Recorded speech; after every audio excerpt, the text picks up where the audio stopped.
Good morning, everybody. It is a chilly Friday morning in April. Gotta love springtime in Raleigh. So today we're going to be talking about theater advocacy and community engagement, which is a important topic just in general for all of us.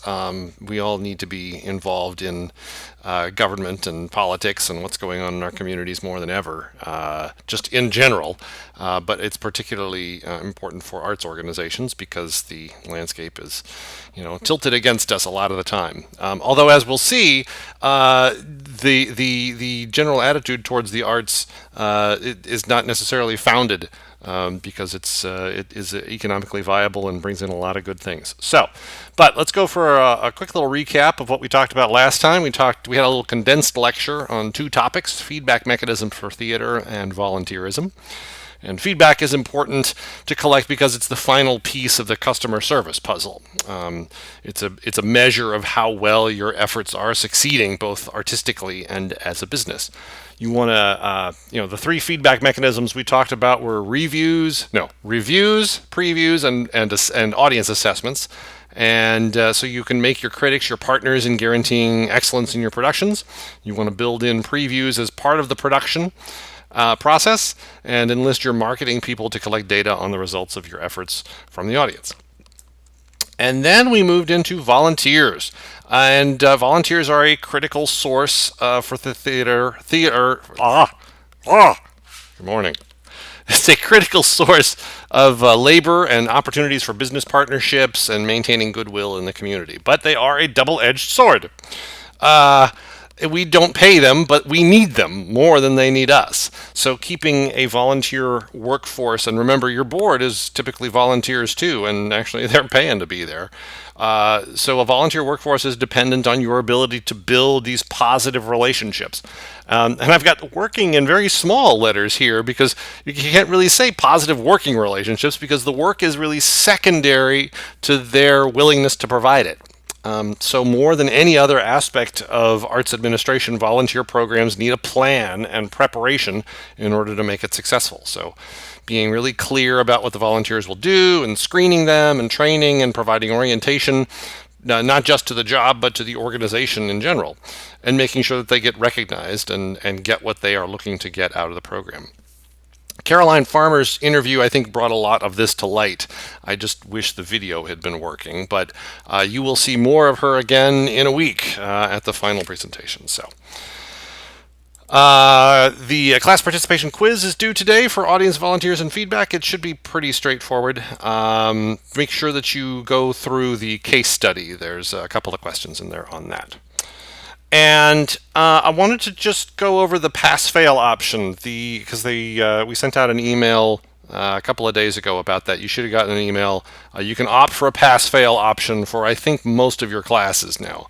I don't think anybody in this class has anything to worry about, but I'm going to be grading all the outstanding homework and milestones and projects this weekend, and I will also drop the lowest grade in the group project and the analysis papers, or whichever one is lower, whichever one you have a lower grade in. So you should have a really good sense of your grade in the class going into the final, and you can make an informed decision then. Like I said, everybody is doing really, really well, and I've really been impressed with you guys over the last month, particularly, kind of getting over all of this, the craziness that the coronavirus has imposed on our entire society. But also, I really feel like you're getting good learning in. I'm really been impressed. So congratulations to you.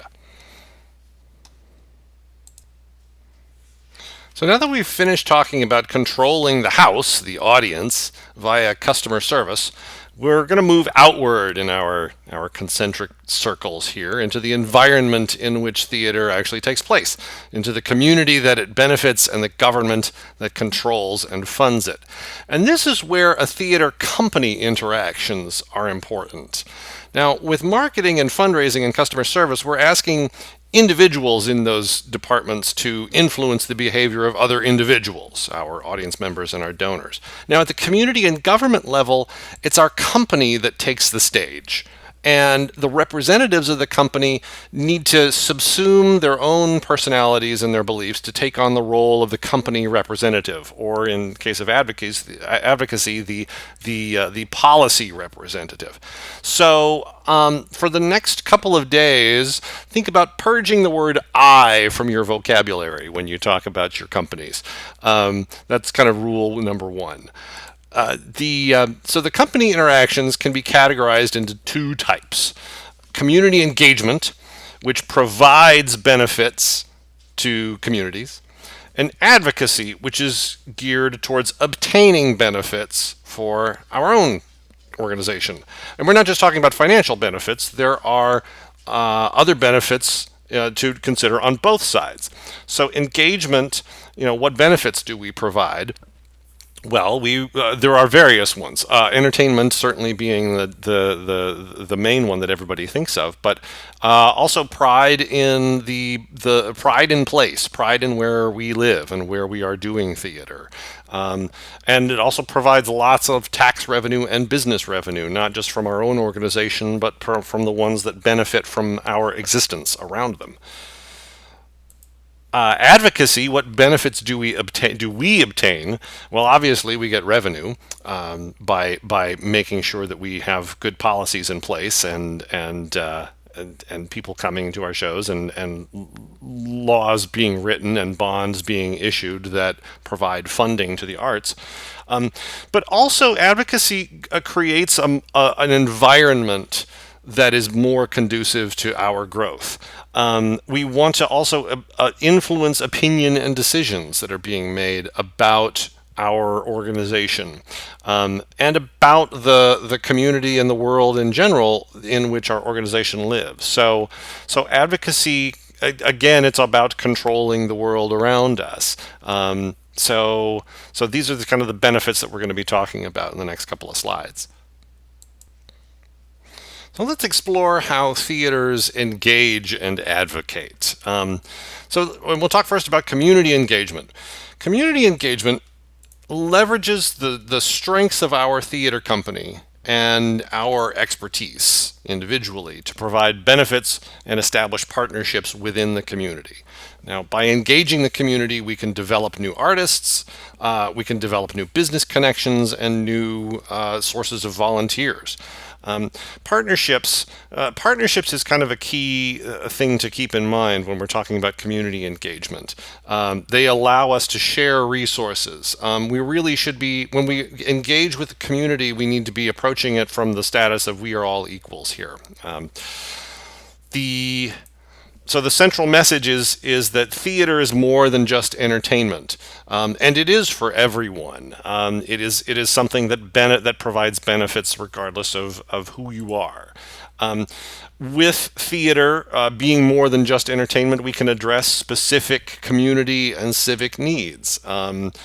We can possible ways to engage the community are setting up programs for underserved populations. This is funding for to provide low-cost tickets to people to go to see our shows and be entertained. But also urban development and beautification and enhancing diversity and understanding within a community. Certainly theater is great things for those. So, but there's a challenge. There's a challenge to keep theater accessible, but we don't want to compromise our own aesthetic and compromise our mission. We used to use the term outreach, community outreach, which implied that we were this sort of magnanimous organization that reaches out to the less fortunate, and that the community partner doesn't have much to bring to the table. Well, that kind of assumes that the traditional fine arts are somehow better than other forms of artistic expression, and that plays into this elitist stigma that we fight against. So in approaching our community engagement as a partner to partner, that's something that we want to be aware of. But you also don't want to alienate your existing audience, and you don't want to pander to a new one. So the solution really is to not think of it as we've got art versus entertainment. because if we go into the community partnership with an attitude of, we know what kind of art is suitable, then you miss this opportunity to be inclusive and necessary. So, there are different kinds of art, and there are, the kinds of art that maybe resonate more for a particular community organization. It may just require a different but an equally valid response from the audience. So, you've got this sort of, visceral response, which is sort of immediate, and then a more reflective one, which you need a little education to understand. But both of those are equally valid. So, and the partnership, when you find organizations to partner with, you've got to figure out what the balance is to kind of make that work. So the goal of community engagement is to enhance the community in which we do theater, and it's not just entertaining the masses, and it's not just encouraging communities to develop the kind of people that we want to come see our shows, although that would be a great benefit. But we really, the goal is we come back to marketing, right? How many times a day do people hear our name?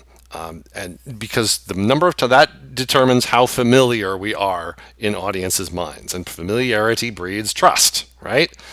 So having our name seen and said positively in the community is ultimately going to be good business, and it's also going to fulfill our mission.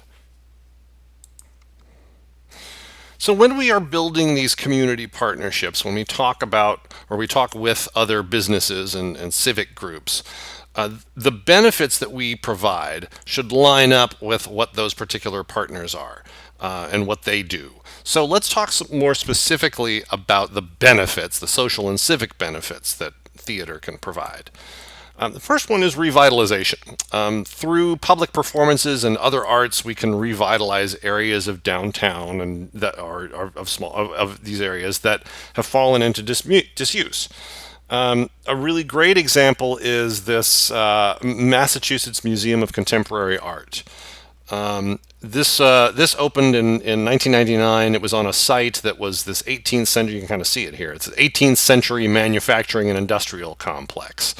And it was an area that was in decline.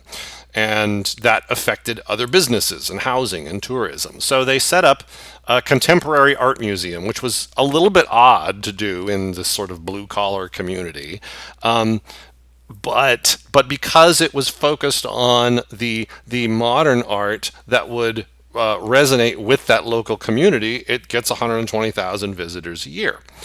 And it was able to expand to include restaurants and office space, and so really it was developing this unused area of the town and revitalizing it so that it became economically viable.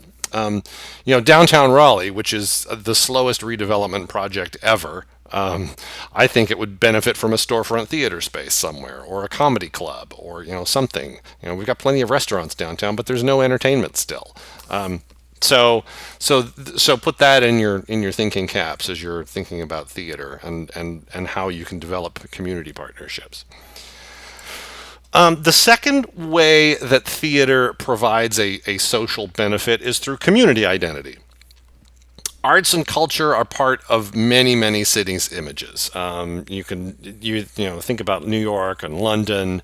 Ojai, California is it's a tiny little artistic community in California. So establishing your cultural presence in the world is a great way, is a great goal of working with a theater company and forming partnerships.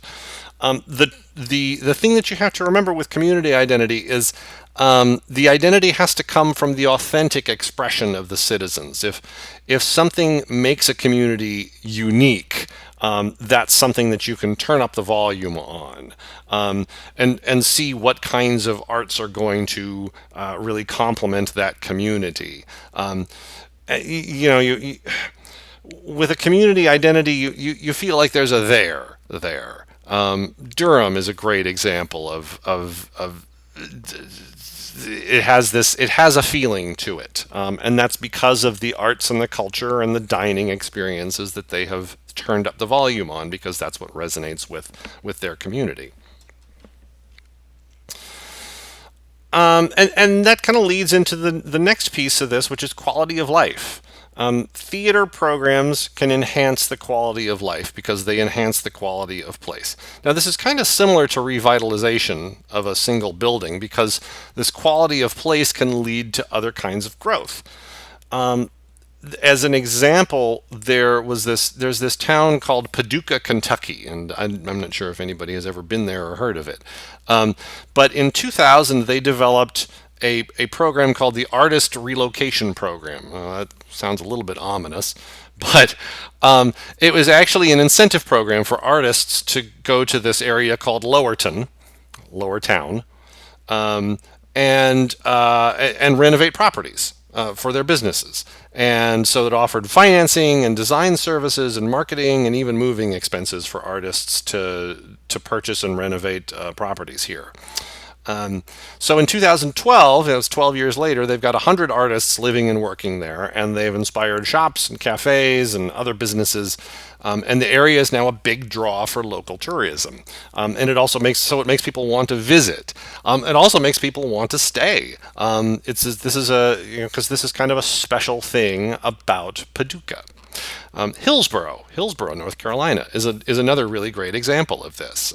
They've got a little arts community and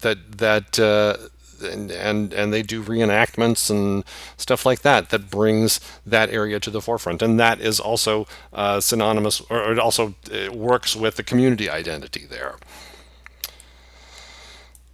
And a final civic and social benefit is healing and trauma.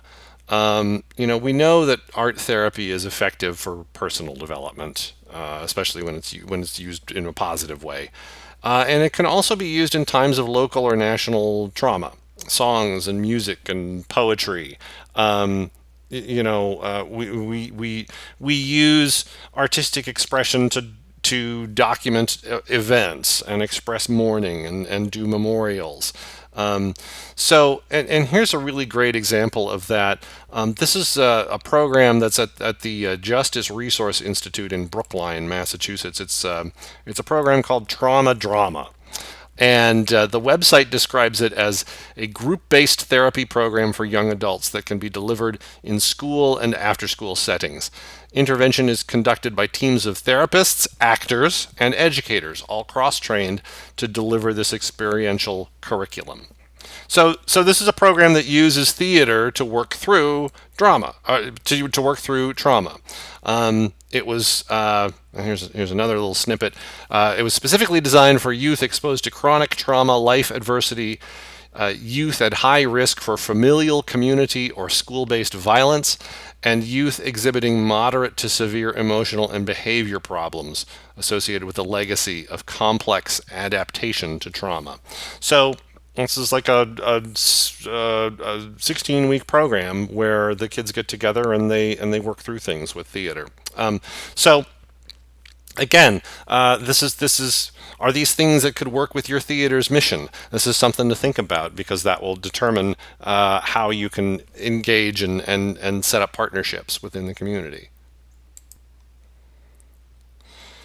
So let's talk about the economic benefits now. The arts are not often a problem is that we're not taken seriously as an industry because we don't necessarily raise a lot of money. People think it caters to hobbyists, and they don't realize the economic impact. So there's an organization. There are several organizations that do this, but the biggest one is Americans for the Arts.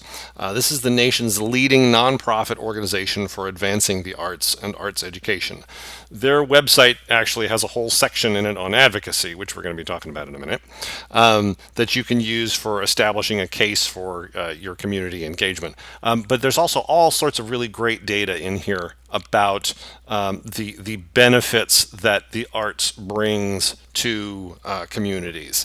So I encourage you to, as you go forth in the world, to make sure that you are to start here with your research as you are looking to fund projects.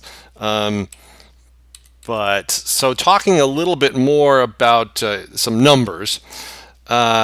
There was a study that they did in 20. Well, they've done it periodically over the last several years, and the most recent one they did was in 2015. The Arts and Economic Prosperity Study, and this is the fifth one that they've done, which measures the economic activity of arts, specifically nonprofits, not for profits. So here's some numbers. In 2015, we generated $63.8 billion in direct expenditures. So that's theaters going out and buying materials to make art, and nonprofits going out to make art. So yes. And a grand total $102.5 billion in event-related expenditures by audiences. Now, this is just audiences who have come to shows, and this is excluding the ticket price. But when audiences have gone to an arts-related event, they spend $16 usually on meals and snacks and refreshments. It's $3.09 on ground transportation, $4.49 on gifts. I don't know why we're spending so little on childcare there. You take them to the darn theater. I mean, my goodness. So this is the economic impact of having arts events. And the governments receive, those are just numbers of dollars going back and forth in the community. Governments themselves raised $11.86 billion in direct taxes to arts organizations. This is for nonprofits. For nonprofit organizations, we generated $11.86 billion in tax revenue. And a grand total, based on the economic activity of the audiences that had been inspired by these events, it's $27.5 billion. And this is to local, state, and federal governments, which is a pretty good return on investment, considering that the governments collectively spent about $5 billion in arts allocations. And you've seen the annual spending budget from the NEA, which is only about, I don't know, I forget, it was like 150 million. I mean, it was a fraction, a tiny, tiny fraction. So that is a huge return on investment. So when we talk about this study, this is a blurb from the website. This study puts to rest a misconception that communities support arts and culture at the expense of local economic development. In fact, communities are investing in an industry that supports jobs, generates government revenue, and is the cornerstone of tourism. The arts means business. So take these numbers with you, and as we talk in the next couple of slides about advocacy. So, advocating for the arts in society. Most established governments throughout history have supported the arts in some way. In general, government likes art. It supports our civilization, it supports our cultural traditions, and as a democracy, one of the founding tenets is that we provide equal access to the benefits of society. So the government is involved in making sure that that children have access to the arts, that we have subsidies, that we have national museums. And then governments also can support cultural policy, which is the overall philosophies and the laws that we use to develop and maintain culture. The best example of that is intellectual property rights, copyrights of our artistic works.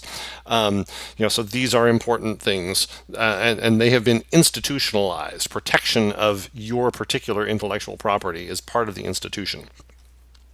So governments do like art. So set that as in your mind as you're determining your attitudes here. Now the big question though is how much support should there be in our country? When the United States was founded, our leaders believed that establishing a cultural presence would legitimize the country a lot more quickly, especially given the importance placed on culture in Europe then and now. Now, other people thought we had more important things to do, like expand and make money and take land away from the Indians and that sort of thing. So this duality continues today. It's the same as our battle between arts and entertainment. Now, the National Endowment for the Arts and National Endowment for the Humanities was founded in 1965. Lyndon Johnson, our 36th president, he was not very popular for his stance on the Vietnam War, but he did a lot of really great things to advance social policy. The Clean Air Act, the Civil Rights Act, Medicare, Medicaid, the Public Broadcasting Act was another big one that he did, and the NAA. So there is a national support system for the arts. The government also provides indirect subsidies. I mean, the fact that there is nonprofit status, and you guys have gone through this probably in your nonprofit classes. We are exempt from taxes so that's why a lot of arts organizations are run as nonprofits. So it's different. It's definitely different in the United States than it is in other countries where art is directly subsidized. But for us, seems to work pretty well. This is the NEA every year, or excuse me, the president every year awards a national Medal of Arts to deserving organizations. And back in 2015, it was the Eugene O'Neill Theater. So this guy he represents the Eugene O'Neill. So and that's part of the NEA charter also. So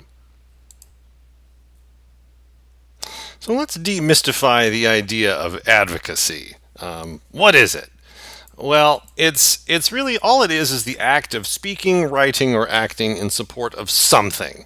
Um, and the things that the book identifies that you can be in support of are a single person, and that's called case advocacy, or system advocacy, which is a way of doing things within a particular organization or an industry, or policy advocacy, which affects the thoughts around an entire organization or the industry itself. So providing information to elected officials and people who are affected and people who can bring about change about so providing this information about the benefits and the needs of an industry can help ensure that when the time comes to establish policies or vote on bills or hire and fire people or pass laws, these officials will have enough information to act in a way that supports the industry. So there's nothing bad or dirty about advocacy or even lobbying, which we'll get to in a minute. It's a necessary sort of thing that people count on. Now, speaking specifically about arts advocacy, the arts industry, like we said before, it is not well understood for people who are not in it or who are very far removed from the small children who benefit from it and love it. So advocating for the arts is reminding communities and individuals of its value. We've had decreases in funding and education over the last 20 years, and that's really a referendum on the role of the arts in society. Nobody would seriously consider proposals to cut school music budgets or eliminate federal arts funding if people hadn't been hearing that the arts are a luxury, or that core subjects like math and science need to be taught, or that artists and organizations should just succeed in the marketplace like any other business. These statements really make the marginalization of the arts possible, and that's what makes advocacy for the arts necessary. So how do we do it? Well, there's three types. There's really three types of advocacy. The book talks about case system and policy. I'm going to go through these three also. So personal advocacy is where we're talking to people one-on-one. So you have to be well educated on the issue. You're talking with friends or you're meeting with a business leader. So you could be, this is just talking with maybe your fellow board members, or encouraging your staff and your volunteers to talk to other people. So giving those individual people the ammunition that they need to go out into the world and talk up a particular issue is personal advocacy. Now, public advocacy is also about giving information, but it's on a slightly broader scale. You're influencing multiple people at a time. So you could be writing and distributing promotional material, you could be writing press releases, putting information up on a website, or writing a newsletter, or putting an ad up in a newspaper or a magazine or online. This is most often done by national service organizations on behalf of the arts, so like the Americans in Arts. Um, and so working to get this local exposure for public service announcements, public relations, it falls under the heading a lot of the times of public relations. Public relations is simply public advocacy. Collaboration with other arts organizations is another good example of working with, expanding your voice so that multiple people can hear it. And then finally, legislative advocacy. Now, this is the type that most people are thinking of. Now lobbying is a subset of legislative advocacy, where legislative advocacy is, again, you're generating and speaking with elected officials specifically and presenting data to them. Lobbying is when you also ask them to vote on something. So asking constituents to contact their legislator and ask them to vote on a bill is advocacy, because you're talking to the constituents. But asking a legislator directly is lobbying. So there's your distinction. So a few slides back, we learned all about the benefits that the arts has for the public. So you should be able to make a pretty good case for it, for getting funding for it. So how do we get started on influencing, and specifically in legislative advocacy? Well, so first off, you need to know that it is your right and your duty to contact elected officials. Although doing it really well requires some skills and a certain mindset, you have the absolute right to contact any elected official. They rely on citizen input to make their decisions. And if you don't, a paid lobbyist is going to do it. I mean, there's no shame in lobbying, but they're paid to do it because they're super good at it. And even 10 letters, depending on, especially at the local level or the state level, 10 individual letters or contacts in support of a position, that can conceivably sway a vote. So your voice does matter. But get over the idea that talking to politicians is something special. It's something that every American is allowed to do. Now, that being said, as a nonprofit organization, we have a couple of rules that we need to follow, and I'm sure that you've covered this in your nonprofits class. But only 20% of your expenses as a 501c3 can go towards lobbying or advocacy. And you can't fund candidates. You can't directly give money to candidates, and you can't endorse them as a 501c3. But aside from that, you feel free. Go talk to them. So the best way to get started, though, is to get informed on how government works. I am not an expert at this at all, but basically, if we're talking about the state level, we have a House and we have a Senate, just like at the U.S. level, and this is the state, what we call the General Assembly. Now, the state government gets money from taxes, and they take in tax revenue, and they issue bonds. So think of this as this is your liabilities and your equity. So the government gets money, and then they spend it on services and programs that benefit the residents. So that's your assets. This is the balance sheet equation. Okay.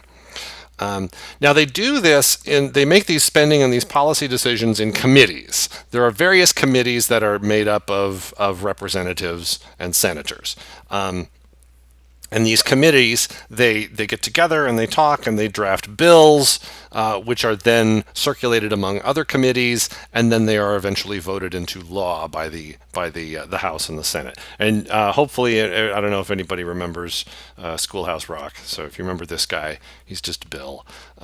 This might be, if you haven't seen this, I may make it required viewing at a later date. So anyway, so the second thing to do to get informed is to find your elected officials.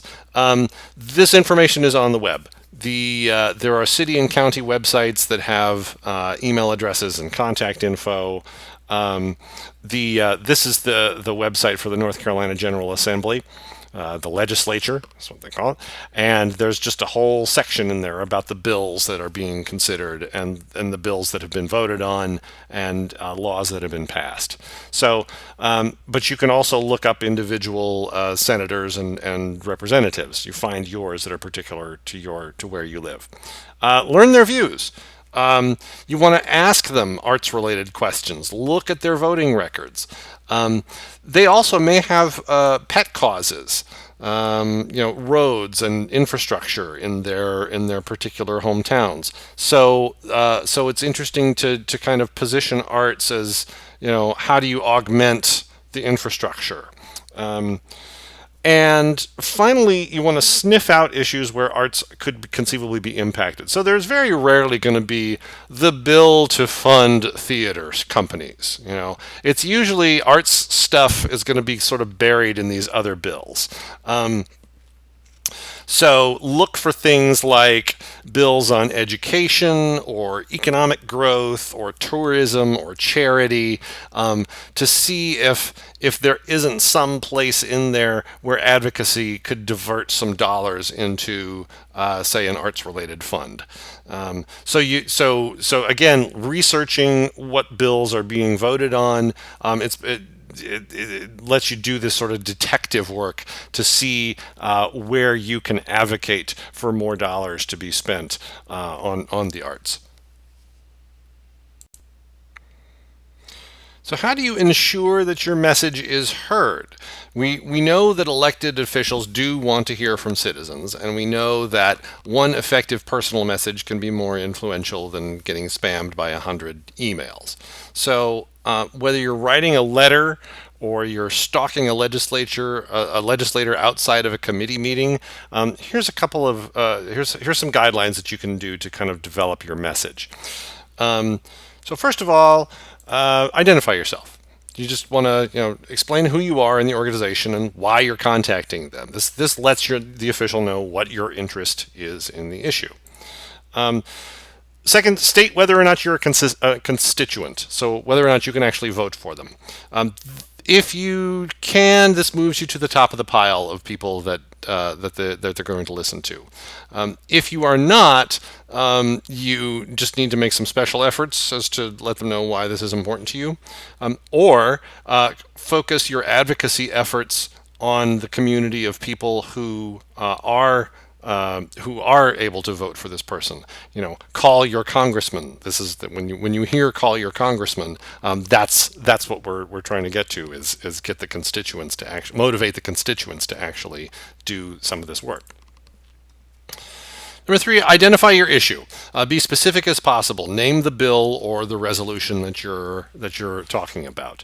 Again, there is rarely going to be the bill to totally defund theater. I wish to object strongly to the bill to totally defund theater in North Carolina. That's not going to be a bill. There may be an economic bill that says that we're trying to accomplish X in a community. Well, why not use theater to do this too? Give examples. Give examples of how the issue affects people in the community. This makes it relevant. Let the officials know why they should care. Now, this is where your statistics and your research is going to come into play. Legitimately, they may not be aware of the impact of the arts, so it's your job to educate them. And there's nothing wrong with being ignorant. There's wrong and it's wrong to willfully be ignorant, but there's nothing wrong in not knowing what the facts are. And then you tell them what you want them to do. You want to be specific. Do you want them to participate in an event? Do you want them to co-sponsor a bill? Do you want them to write additional legislation? Or do you want them to vote in some way? It's just being specific about what you want them to do. Finally, you want to thank them. It's tough to be in government. I do not know how people do it. I mean, it takes a very special breed of person. And they're often criticized. no matter what they do. They're constantly being scrutinized for every decision that they make. So a little courtesy goes a long way. And then once you've established the relationship, and you've established yourself as somebody who gets things done in a logical way, you want to nurture that contact, especially if you found some way to help them as well. The concept of quid pro quo has been much maligned in the news over the last year, but really, that is a lot of how government business gets done. If you do this for me, I can do this for you. And it could legitimately be a synergy. It could legitimately be a partnership opportunity there. So if you've been able to do something for the particular legislator, they'll remember that. And we're not talking about doing something illegal. We're talking about doing something totally within the bounds of the law and within your ability to provide.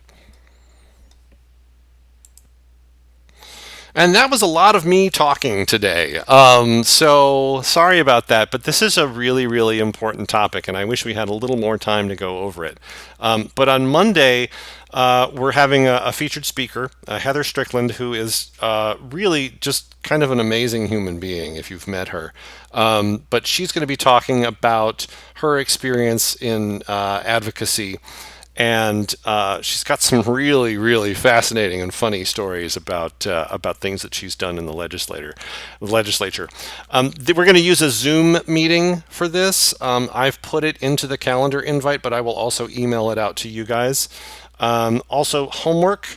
There's a homework assignment up on Moodle, 2 questions based on the reading and on this lecture that you would want to ask Heather. And so that'll be on Monday. And then Wednesday, we'll talk through theater education, which is our last official class day. We made it. And then Friday will be the final project presentation. And I've gotten a really, really good lineup of people who are going to be listening to you guys present your final projects. So that's going to be really exciting. So thank you. Have a great weekend. Read and come up with some questions. And I will see you on Monday.